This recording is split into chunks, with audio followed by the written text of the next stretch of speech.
Cancer Journey Sharing in the Face of Survivorship, Breast Cancer, 14 Years by Mr. Jose Ferrer in behalf of his mother, Emiliana Ferrer, who lived up to 100 years old without a recurrence despite the breast cancer being treated at age 86. Magandang araw po sa inyong lahat. Ako po si Jose Ferrer, anak ni Emiliana Ferrer.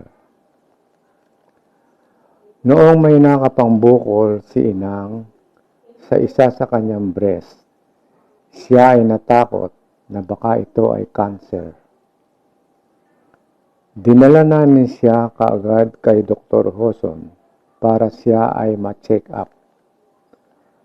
Matapos ang check-up, pinayuhan ni Dr. Hoson si Inang na magpa-opera.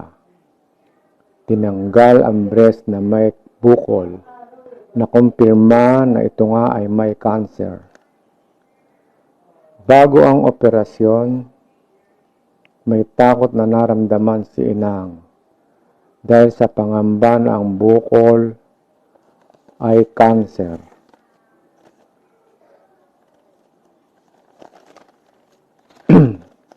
Matapos ang operasyon at nang malaman na ang bukol ay cancer, mas natakot si Inang.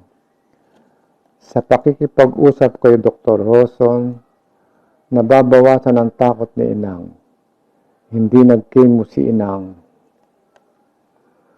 Gustong uminom ng gamot ni Inang matapos ang operasyon, pero hindi niya ito kailangan. Ang takot ni Inang ay unti-unting nabawasan. Habang tumatagal at pumupunta siya sa regular check-up, mahalaga ang bawat check-up. Doon nagkaka-peace of mind si Inang. Si Inang ay 86 years old noong maoperahan. 14 years ago. Matapos maoperahan, siya ay nagpatuloy lamang sa kanyang araw-araw na gawain. Siya ay masarap magluto at mahilig makipagkwentuhan sa mga tao. Libangan niya ang panunood ng TV.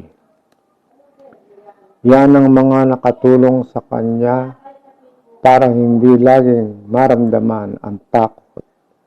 Sa paglipas ng araw, unti-unting nababawasan ang kanyang takot hanggang tuluyan ng mawala. Si Inang ay umabot sa 100 years. Para sa ibang cancer patient na matatanda na, sundin ang payo ng doktor, magpa-check up, magpa-opera, ituloy ang buhay. Kahit anong edad, maaari pa rin gumaling.